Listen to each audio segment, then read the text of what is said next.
Houston homes take on water more ways than most.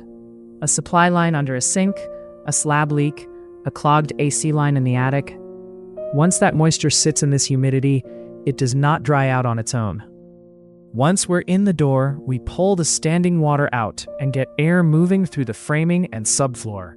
We check the drying with a moisture meter instead of guessing when it looks dry. A house fire in Houston almost always means firefighting water, sitting in the same rooms as the soot. We handle both the water and the smoke damage side by side.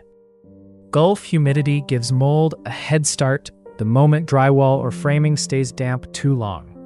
If the job runs that direction, we remove what is already grown in and dry the area down. Our crew works Sharpstown, Gulfton, Sugarland, Katy, and the rest of the Houston metro, and we log every reading with photos so an adjuster has something to go on. Tell us what you're looking at, and we'll walk you through what happens first. Water getting into your Houston home? Call us 346-313-8009.